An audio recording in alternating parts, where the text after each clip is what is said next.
welcome to everyone joining us this morning. So my name is Thabang and I'm the project manager for online development within the Siyakha Development Services family. And I'm excited for everyone joining us for another SMME Talk session. For those joining us for the first time, SMME Talk is our visual show where we profile exciting SMMEs to share their journey and their experience. And today we're joined by creative director and co-founder of Pixels Chefs, Nelson Rebolo. Brother, how are you doing today? I'm getting yourself, Thabang. Thanks for having me, interviewing me. Awesome. So I'm really excited about today's interview, but just before I begin, I would like to share a short video just on some of the work you guys have done and with some of the brands that you guys have worked with.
You guys are in a very niche market where you deal with augmented reality, virtual reality, motion graphics, and digital activations, right? So now Pixel Chefs is a story of four friends deciding to come together and listen, you guys just came together and said, we're creating all these content and we want to share with people out there. Just give me a bit of a background. How did everything start? Tell us about your journey from where you started until this point. All right, cool, man. So the journey started like all the way back into the college days where I actually met some of these guys, these talented guys. And it was Touch Vision. It was a short course. Back then, animation wasn't as well-known and mainstream as it is today. Right. It's still not as mainstream as it's going to become still. It's becoming more that kind of tool. And since then, it's been about 15 years. And we've worked together and we've worked apart in different companies in those different years, honing our skills in different ways, from production to advertising to pharmaceuticals industry, you know, like you name it. And so it started like then. And, you know, initially when we started, like we wanted to start an animation studio and a gaming company. And we've always been interested in virtual reality and augmented reality. Like the guys have been working on developing those skills even before the filter game, you know, before Instagram filters was a thing before anyone even knew what augmented reality was. The guys were doing augmented reality on two people's shirts, making things pop out, and just just imagining all the cool things you can kind of do. And it was also a lot harder back then. The tools have evolved and they've gotten a lot better, and the quality has actually improved a lot since then. But we always worked for people, and we kind of wanted to get to a point where we wanted to take charge of the creative vision of the work that we wanted to do, and we wanted to just take lead and start a company that in South Africa that produces high-end animation and high-end quality 3D digital artwork. And that was like our main drive to kind of start Pixel Chefs. So that's how it kind of began. Yeah. And you mentioned a very interesting story that you guys were previously employed into various industries, but ideally the company started in 2017, right? And considering that most startups fail within the first year, right? Look, a lot of challenges that a lot of startups face could be a lack of access to capital, very little innovation. Most startups, like you're saying, they start off as side hustles. And this is sort of like a prevalent culture in South Africa, and with some of the infrastructure issues like working from home and limited adequate tools. How have you guys been able to navigate those challenges, right? Considering that you're a small team and you're trying to sort of build a sustainable company here. Yes. So when we started, we were completely self-funded. We started from the ground up. Kim had a connection where he found an office space, and we jumped at the opportunity. We're like, yes, let's just get together. And really, that's where a lot of the magic started. That's when the birth of Pixel Chefs happened. Now, like you said, we were completely self-funded. We had almost no content to we had to build all the content from scratch pretty much, and we had to start from the ground. We had to start at a very low price, and we slowly, as our reputation has grown, we've and our values increased, we've increased our we've succeeded since then. Like I remember there was a man that came from Popeye Studios, and he said to us that you can either have it hard now and easy later, or you can have it easy now and then pay for it later. And that's how, like they would say, like if you take an initial investment to start up a company, you're gonna, like, unless you have to work really hard, in the beginning it will be easy because you have the funding to start with the company, but like the hard part is still yet to come, because they need to make sure that business is a success in order to be able to pay back that investment, that initial investment. Now we're lucky enough to now, it's been a slow and very painful but also enjoyable process. In order to kind of do this, you need to be really passionate about what you do, because you have to go through a lot of hard times. We've had to pay ourselves quite low in the beginning just so that we could get by, because it required a lot of faith in what we do, and I feel that we've started to see the lights, at the end of the tunnel when it comes to success. And now we're working with brands globally around the world. We're working with guys from United States, UK, Germany, like from the East to, from the four corners, which is quite amazing, right. As well as a lot of companies here in South Africa, because, we're proud South Africans, and we want to show the world what South Africans can do, like we want to change how people see like quality and professionalism in South Africa, and I think we're slowly doing that, Right. So it's been 4 years. It's still hard, but our skin's tougher, we're more experienced, and we just carry on. We know what it takes to get to where we need to be. We still have like a long journey to go. We still have quite a far process to kind of go. There's still a lot of growth that needs to happen. I'll touch shortly just on some of the brands you guys have collaborated with both locally and internationally. But you made a very interesting point there, you know, some of the hard lessons that you guys have had to sort of endure during this journey. And I mean, when it comes to sales and, you know, capital raising, what are some of those hard lessons that you actually had to go through? And obviously with that, how important was it that actually working with some organizations that help you realize some of these challenges and actually help you through mentorship, business coaching, and in your case, in an instance of an ESD program right now? Okay. Well, the hardest thing was, when it comes to a sales thing, was knowing your value. Like, how do you judge your value when your value is a service? You know, it boils down to supply and demand, how much demand you get, and how do you value yourself at the end of the day. In the beginning, it was quite tricky, and, you know, to say, like, how do we charge for what we do, you know?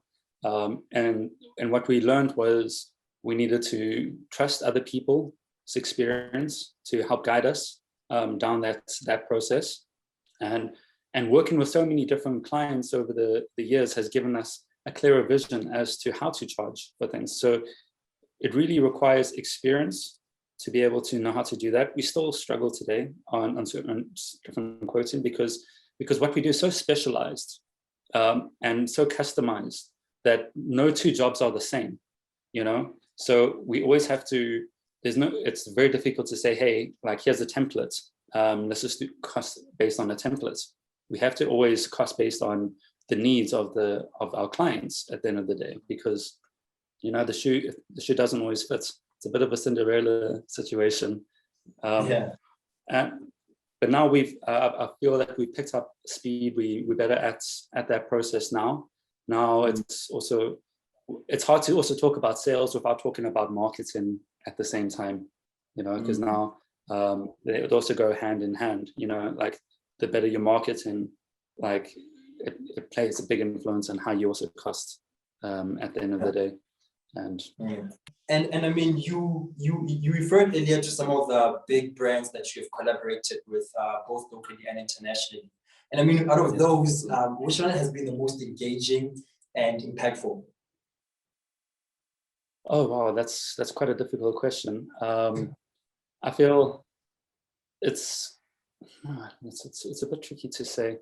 One, I can say that the ones that we quite enjoyed and was like a great process to work with was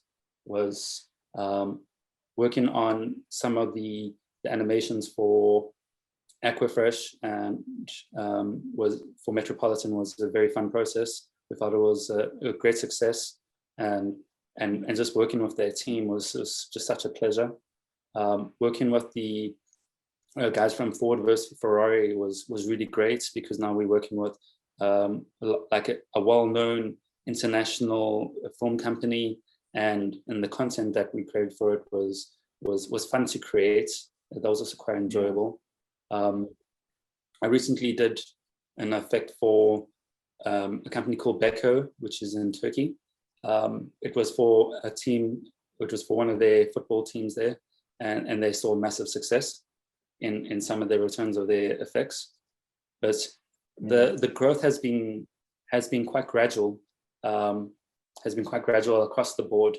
As we expanding, as we getting older, we just find that it's just getting bigger and better. We also worked with Pepsi in California.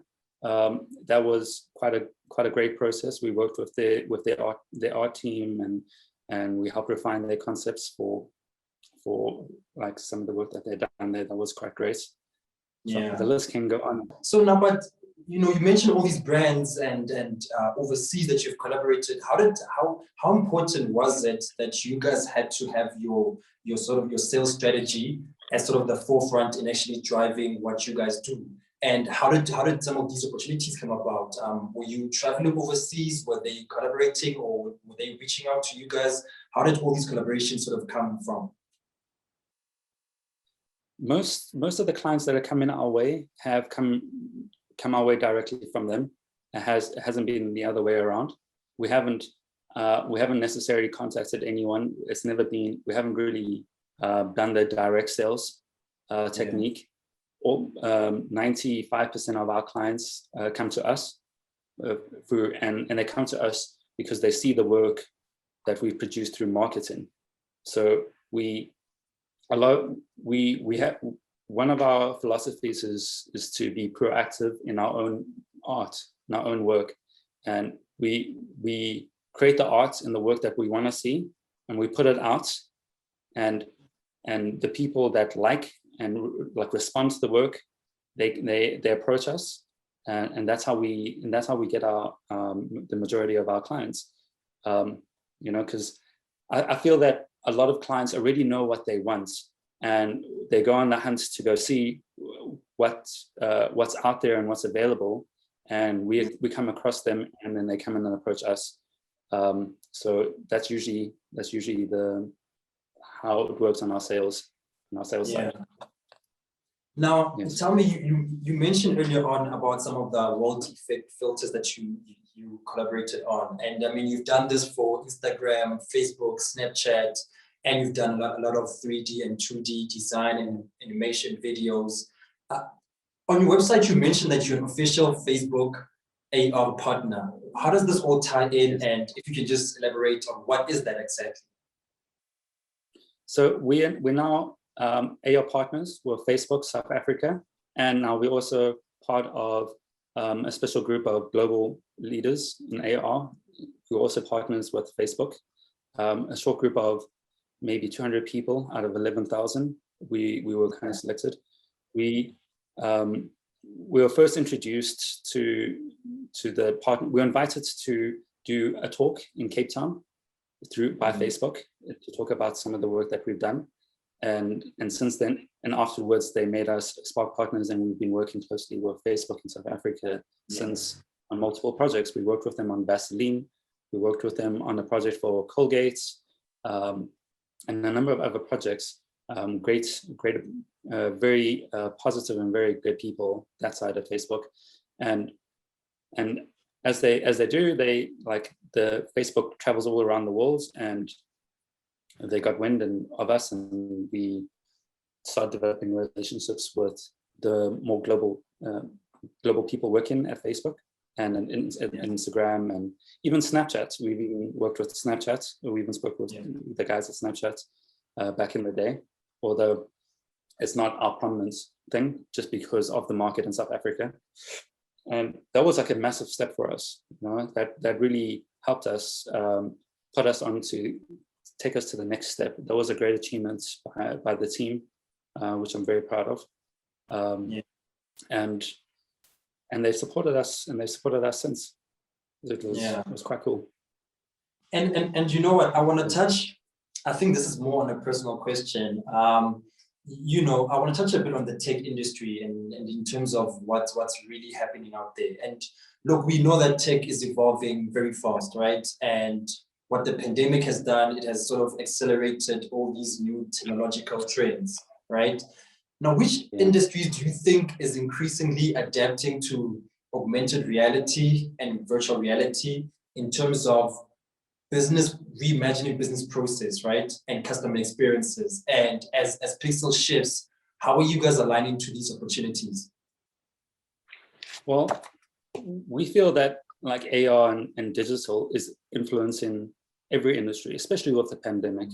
You know, as a digital agency, as a digital studio and agency, we have it's been very good for us. We've adapted quite nicely. Because we can work remotely and we can still work, and you know, with social distancing, and you know, it makes it very difficult for businesses like now, and I think it's kind of forced people to relook their strategies, relook their techniques and their marketing ideas, and how to get things out there. You know, for example, virtual reality. Like a lot of companies were using virtual reality as in an activation space where you have a conference and people come and use these VR headsets. But now with COVID, it made that very, very difficult.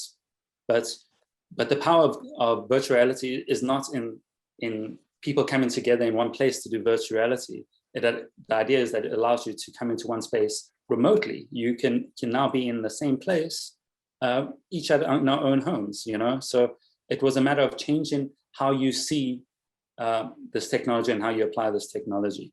Now, we feel that augmented reality and VR is going to change, is going to have influence on almost every industry, especially education, because it allows people to be able to, and adds a layer of interaction to education that was not possible before. It gives you, it allows people to learn in a way that a textbook would never be able to teach you, in a way that's a little bit more interactive, a little bit more hands-on, which is a very, very powerful thing. You can read every book on, you know, learning how to play a guitar, but unless you pick up the guitar, you're never going to learn it. And AR allows people to be able to pick up their proverbial guitar at the end of the day. And now it also allows people to learn in a safe environment. So you could, you know, it could teach, you know, it allows people to learn how to drive in a safe environment. It allows people to learn medical in a safe environment. These are just like some simple examples, but it can be applied to any industry. And because and especially in relation to AI and artificial intelligence, like the relationship between AR, VR, artificial intelligence, and computer vision is extremely crucial, and it's becoming clearer every day how important it's going to play in the role in our lives in the future. It's quite scary, but quite exciting at the same time. Yeah. You know, so when you'll be able to put out your phone and look at something, and it will be able to tell you, your phone understands what it's actually looking at. It understands how to, it's not just a picture anymore. There's a certain level of intelligence to be able to make it more functional in not just in entertainment, not just for entertainment, but in a very functional, very useful way for people to solve their problems within their industries. And I'm talking about when you're talking about engineering, you're talking about mining, you're talking about pharmaceuticals. It's going to play a big role. I think in the next 10 to 20 years, it's going to be so normal for everyone. Who knows? Who knows where it's going to be. And I mean, you mentioned of all these critical industries, and I sort of have to wonder now, right? Because what you sort of do is sort of specialized. And now you bring in the question of small businesses, and how easily accessible now is what some of your services to other small businesses where maybe they have not thought about, you know, some of these trends happening out there, or maybe just reimagine some of how they can change their business process, or adapting more, or giving their customers better experience. How are you guys now sort of, you know, aligning yourselves to other small businesses, because you are a B2B sort of service model that you incorporate in your business. But now for small businesses, how are they accessing some of your services in a more affordable way? Well, you know, we feel that like advertising is now changed. You know, social media is changed the game as to how people now market themselves. As a small, like 20 years ago, if you were a small company, to now have an advert on TV was not realistic because it was so expensive. Only large companies were able to do that. But now with social media, there's an avenue for small businesses to be able to advertise and market themselves without having to have large financial budgets to kind of get out there, which is so like important for small businesses. Now, we also feel that like you don't need to be a large company to be successful.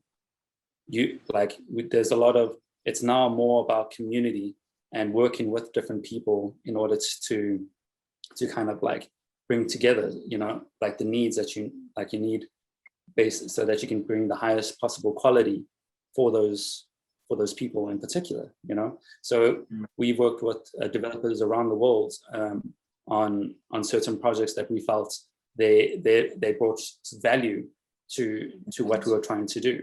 Now, instead of having like some of these large companies are a bit too top heavy, and it's a bit hard for them to adapt and to change because they're so large. But as a small company, you're more flexible to be able to change with the times. You know, so it does help, but we feel that community plays a very big part in order to share that knowledge. You know, like I said, like I think what COVID made people realize is that you don't necessarily have to be in the same building in order to communicate and help each other to bring a project together or bring an idea together. You know, you don't even have to be in the same country. It's an amazing time. Yeah. So now, for all our viewers that are still joining us, if you have any questions for Nelson, please just post them in the comment section below, and I will allow you guys just to come in and just ask your questions. Now, Nelson, I want to touch more on just how important do you think it is as an entrepreneur, right? Is learning and personal development. You constantly have challenges that you encounter every day, but at the same time, you have to always keep yourself, you know, with some of the changes happening, especially in the industry that you're in. How important do you think it is? And, you know, maybe this could relate to other industries as well, but how important is learning and personal development as an entrepreneur? Oh, I can't overstress how important it is. I've been in this for 15 years now, and I'm still learning. I still see people, I still aspire to reach a certain level that other people have achieved.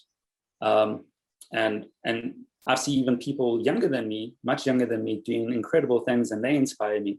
I see people older than me that I also see as role models in order to work at. For me, this is a craft that I will be refining until I die. I feel that there's a misconception that a lot of people have that once you finish high school, once you finish university and you have your degree, you have your PhD, then that's the end of the road. You never need to learn anything else. Meanwhile, they start their profession and they realize how little they actually know about what they need to do. I'm still learning every day. I don't think I'm going to stop learning in the next 15 years. I'm still going to be learning. Now, the only difference is now I have to broaden what I have to learn now, whereas before it was about refining my craft as an artist. But now it's also about refining my skills as an entrepreneur, as a salesman, as a marketer, as a businessman, which is also a craft unto itself, you know, which I never really realized at the time, but now I do. So sure. Yes, I can't overstress how important it is to carry on learning, man. Yeah. And I mean, look, in terms of, you know, with your business success, you know, I think it's the good stories that we will share once you become a great success. But, you know, the thing with entrepreneurship is there will be failure at some point, right? And you have to constantly keep, you know, picking yourself up and continuing where you left off and finding new opportunities. Would you say, you know, the close family and friends around you, are they really supportive of what you do and your entrepreneurial journey? And to what extent or how important is that support system around you? Oh, it's so important. It is very important to be able to have that support around you. My team at Pixels Chefs, for example, have been extremely supportive in all my endeavors. When I struggle, I know they're there to back me up and help me in that endeavor. Family is always there to also support you. The problem is that you're going to always find criticism, and you're always going to find people, things, and problems and issues that are out of your control. And to internalize it as if to now try to control everything is quite unrealistic. Even your own family, even your own friends will find reason to criticize because they care. It is often the people closest to you that give you the most criticism because they care and they don't want to see you fail. And you know, so you have to learn to have faith. Like, it's as important as it is to have a supportive team around you. It's more important to have faith in yourself and to be disciplined and to not listen to the naysayers to not listen to the criticism and to carry on, because those are the things that are going to stop you from releasing your projects, from releasing your ideas. You know, like it's quite ironic, actually, you know, that the people you most care of can often be that person, but it's not always the case. That they're always there to support you. They want to see you succeed, and yeah. So I feel that it's a two-way street in that regard. I think we have a question here from Mahwadi. Mahwadi, the floor is yours if you have a question for Nelson. Hi, Nelson. How are you doing? Hi, give yourself. Good, thank you. My name is Mahwadi. I'm actually a colleague of Thabang's. I've been so excited to meet you and, you know, hear all about you guys.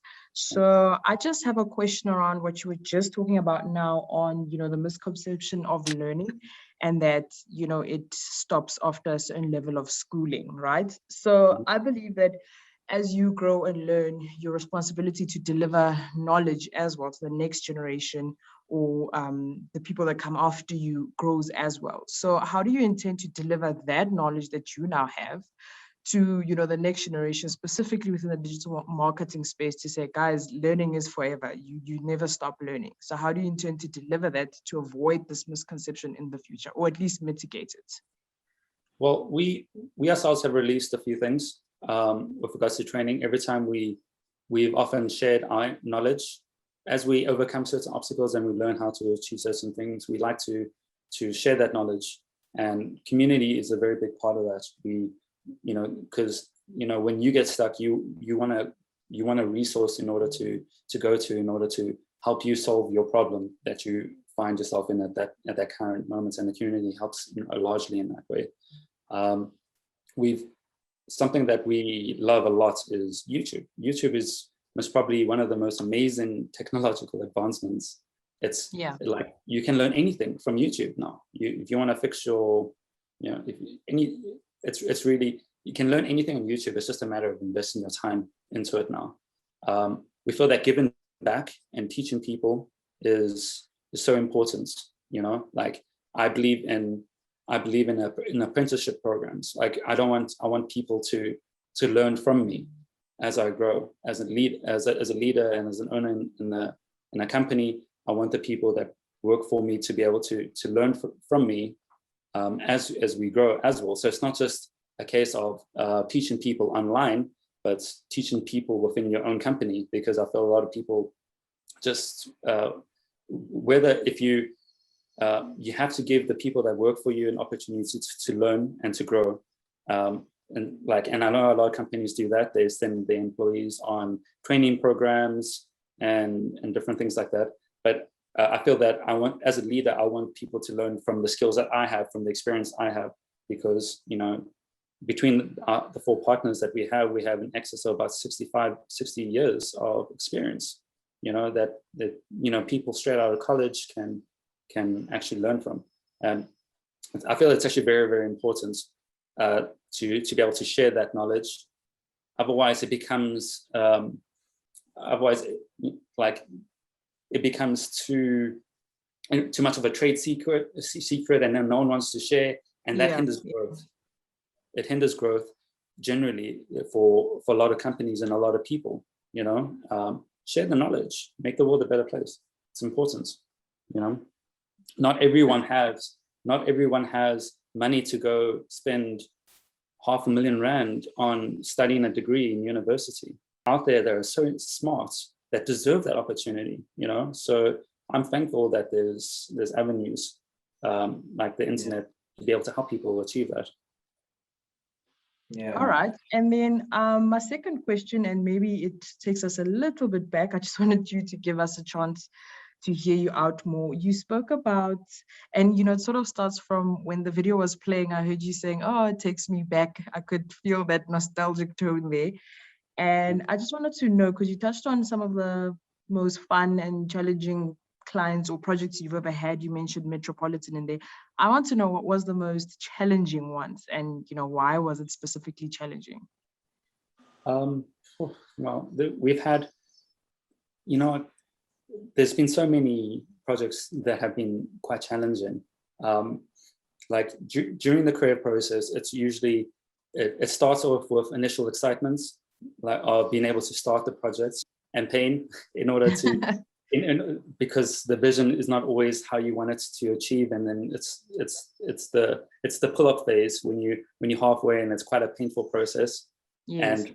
And then you get to the end of the process where you get the euphoria of being able to of pride that you've actually managed to solve the problem, overcome it, and release it, and the client has been happy. Metropolitan, for example, has been, we've worked with Metropolitan on projects that were extremely difficult, and we worked with them on projects that were more seamless, that actually happened a little bit more seamlessly. You're always going to find issues and obstacles, especially at the end, especially right before you finish the project. It's like, it's so funny how that happens. Like, it's usually a week or two before a deadline that like the biggest obstacles like arise, and you have to find a way to kind of like overcome that in order to get that. It's very weird. It's like a movie. You know? Yeah. So I'm trying to think of an example off the top of my head, but I'm kind of going blank. It's happened quite a few times. And so what's sort of like the reward, maybe either as a team or for you personally, when the work is done, you know, is the reward in the fact that obviously you get paid or whatever, or, you know, seeing the impact that your digital marketing work is doing out there for the client? What's your take home reward, you know, whenever you're done with the project, whether it was challenging or fun or whatever the case might be? Well, financially, it's great, because we all need to eat, you know, in order to know that we can, you know, feed our families is obviously number one. But every job that we do is we've learned something, we've grown from it, and it becomes a brick within your business in order to grow your business and to add to that foundation.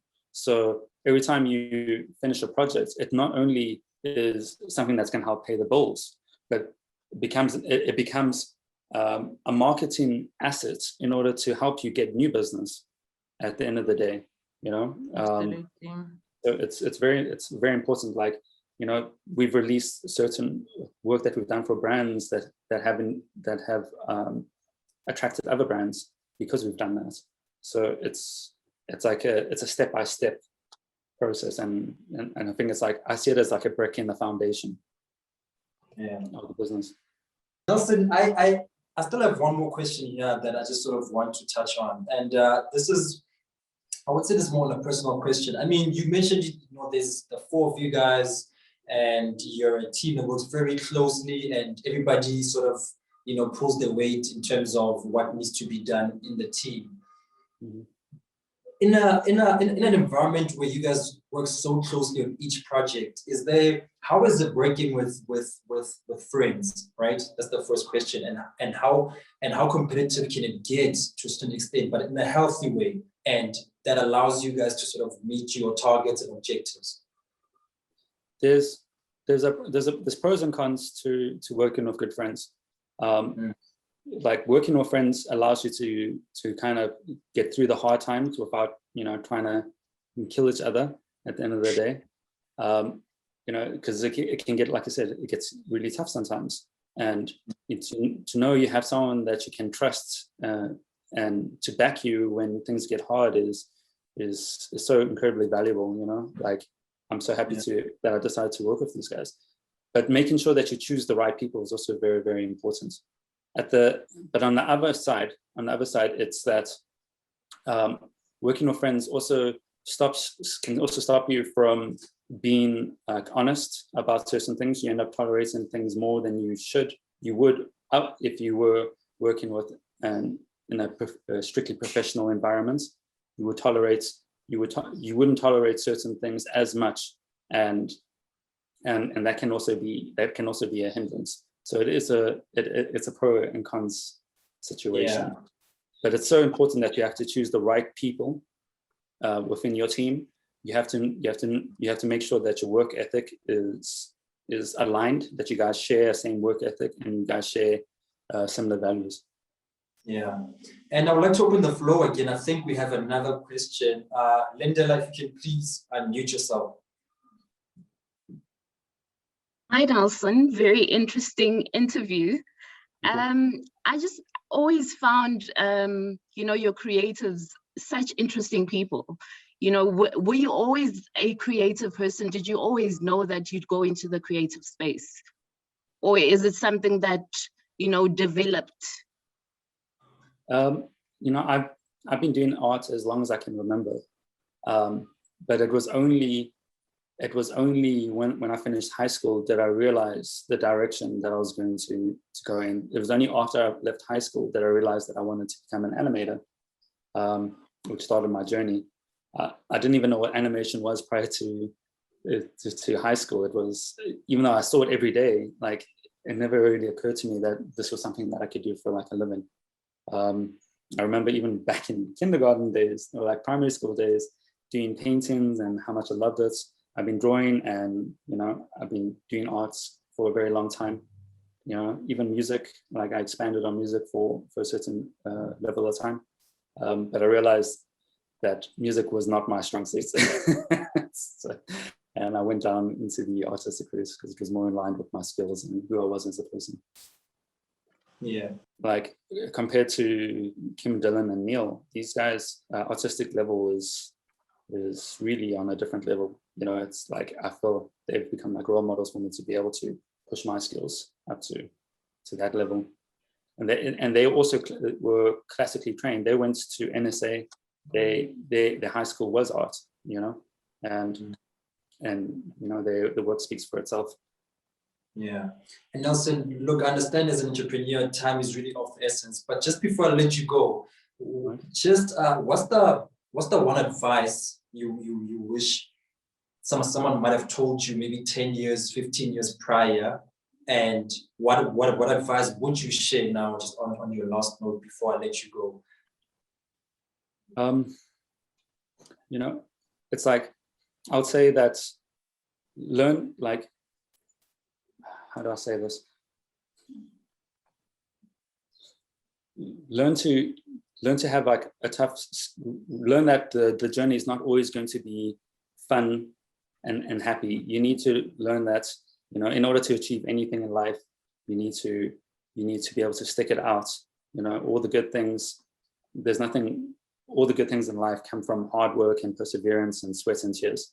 It's very seldom that things come just happy-go-lucky. Like I feel like a lot of people that go into the art industry, they're like, oh, I'm gonna just wake up and I'm just gonna do everything, do what I love every day, and it's just fun and it's just great. Yes, and it is that. Don't get me wrong, but it can also be very, very tough. Just like it is work. It is hard. So yeah. Make sure that you know what you're getting yourself into. I don't know if that's maybe not the most positive information. That's really profound. I have another question here from Anonymous. It says, on a personal note, what is the one thing that you would consider the most valuable takeaway on this part of your journey as an entrepreneur in your life? I'm not sure how to answer that. That's, you're always learning new things. You don't know what you're going to learn tomorrow and what you're going to need to do. So the fact that we're here was quite a surprise for us. We didn't know that this is what we'd be doing when we started. At the end of the day, we kind of feeling like we need to be, as much as you want to have a vision to go for what you want to achieve, you also need to have an open mind about how things are changing and where things are going, because that also plays a very big influence on what you're doing. And having like horse blinkers on can actually be a disadvantage sometimes.